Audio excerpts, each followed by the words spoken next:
A minha preocupação é de que essa chatice, essa fiscalização da ortografia, do politicamente correto, com esse cuidado excessivo, com essa geração Nutella, já virou corte, né?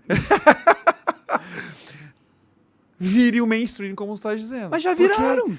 Eu ainda sou do interior, acho que vai dar certo. Tudo bem. Eu sou um pouco mais pessimista do que você, cara.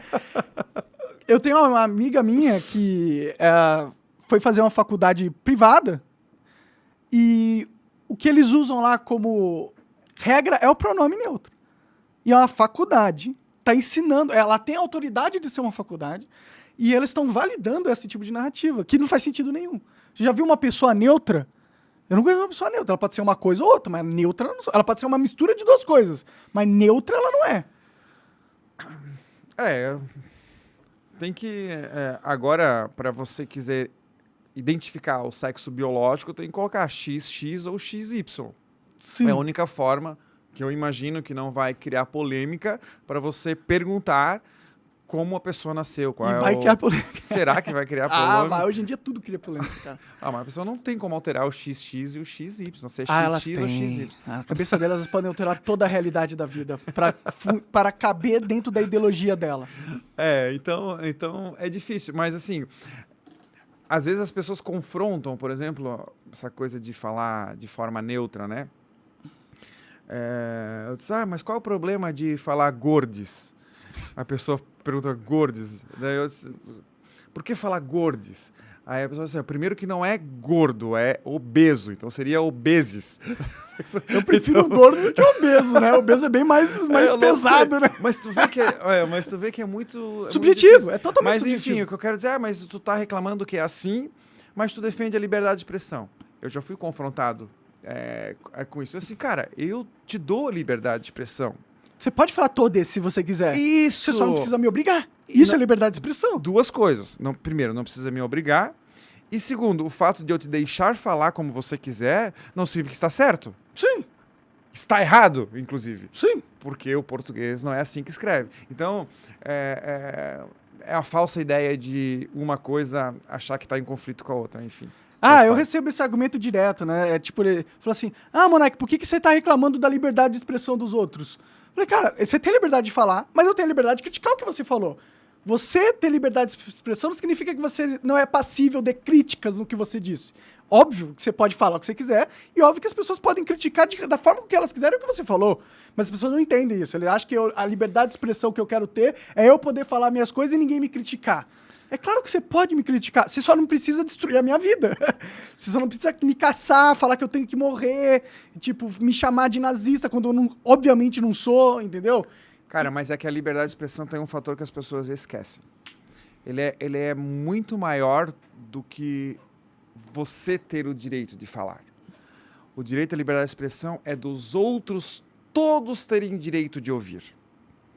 Porque se você é censurado, se você não pode falar, se não te deixam falar, você sim está sendo prejudicado no seu direito de falar e ter expressão. Sim. Mas você automaticamente está censurando, está condenando, está restringindo que todos os outros saibam o que você é, o que você pensa. E se for repugnante, e talvez seja alguém que pense e fale coisas repugnantes, eu não vou saber.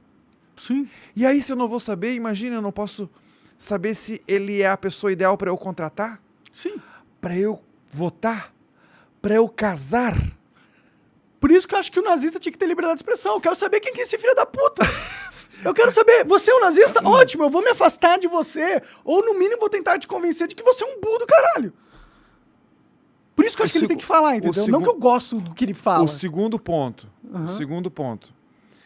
Quando você enclausura uma informação, quando você restringe ela, guarda para si e não pode soltar, ela martela na tua cabeça e ela cresce. Ela fica no porão ganhando força. Sim, tudo que é proibido dá mais vontade de fazer. Quando você solta aquela coisa repugnante, ela te dá a oportunidade, eu dá a oportunidade para as outras pessoas de contra-atacar imediatamente.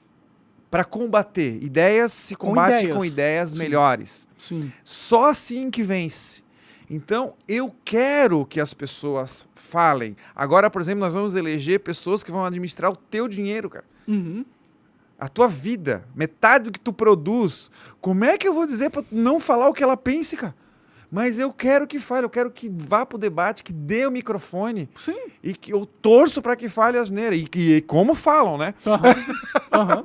Então, assim, eu jamais vou contratar alguém sem saber o que ela pensa sobre tal ponto. Sim. Entendeu? Por isso que é importante que as pessoas tenham a liberdade de falar. Só que os canceladores, eles ficam achando que eles vão resolver o problema do mundo e acabar com o nazismo se a gente impedir que o cara que tem uma ideia nazista fale ela. Não, você não vai acabar com o nazismo, porque esse cara existe, ele é nazista, e se ele falar, a gente vai saber quem ele é, e a gente vai poder falar assim, cara, você tá sendo muito burro. E ele vai poder sentir na pele a rejeição da sociedade às suas ideias. Isso pode fazer com que ele mude de ideia. Mas aí as pessoas ficam falando, não, mas se o nazista falar, ele vai conseguir convencer toda a população a ser nazista. Mano, vocês estão dando uma força pra ideia do nazismo como se fosse a ideia mais sedutora do mundo, que faz sentido pra caralho. Não, é uma ideia de bosta que não faz sentido nenhum, e você tem que ser um retardado mental pra achar que é uma ideia que faz sentido. Tipo, acreditar que se as pessoas tiverem a liberdade de falar sobre nazismo, apoiando ou não, a maioria das pessoas vão concordar com isso, é você acreditar que a natureza humana é um lixo completo e que no ramo das ideias, as ideias mais burras é que vão ganhar. E não faz sentido nenhum, na minha opinião. Tem um terceiro ponto, Monarca, é o seguinte. Digamos que a gente aceite a premissa de que algumas expressões, alguns pensamentos precisam ser limitados, ok? Digamos que a gente concordasse hipoteticamente com isso. Quem seria a pessoa a limitar? O Estado. Pois é. Na visão deles. Né? Pois é. Aí parte para a segunda pergunta. Você acha que o STF, ou o Judiciário, que em último caso seria o STF, pode definir o que você pode ou não falar? Não. Você deveria ou não falar? Não. Esse é um ponto importantíssimo. Porque quando você dá poder para alguém decidir o que você pode ou não fazer, o que é obrigatório ou proibido, sempre aquele poder vai ser usado, aumentado e abusado. E não pode mais ser discutido. E como a liberdade de expressão foi tolhida de ti, sequer tu vai depois poder argumentar contra aquilo. Sim. Porque, afinal, aquele poder que tu autorizou a ser o onisciente, o importantíssimo para te limitar, vai te limitar, logicamente, quando ele é a vítima do próprio poder. Sim. Para ter ideia, quando eu fui eleito, valia a regra constitucional de que todo parlamentar tem imunidade por quaisquer opiniões, palavras e votos.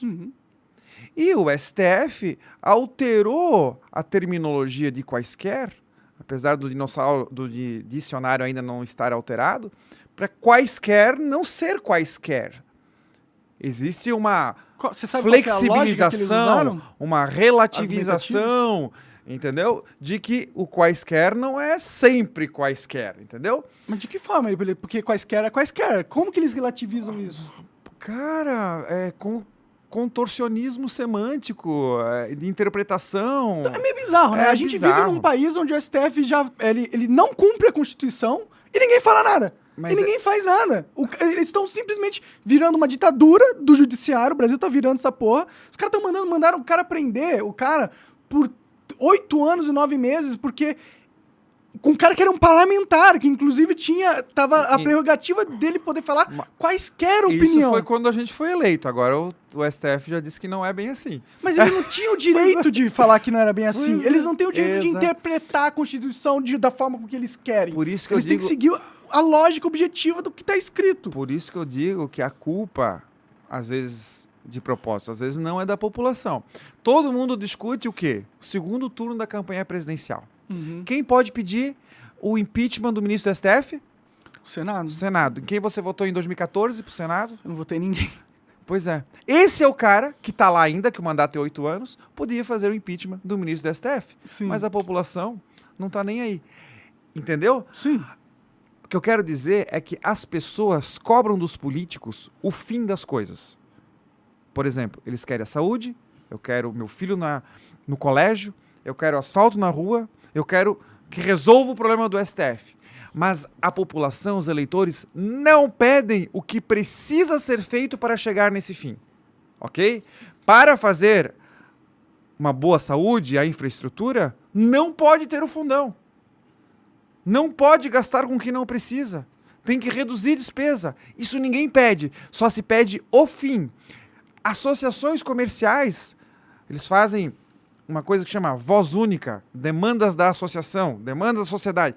Só tem política fim. Nós queremos isso, isso, isso, isso.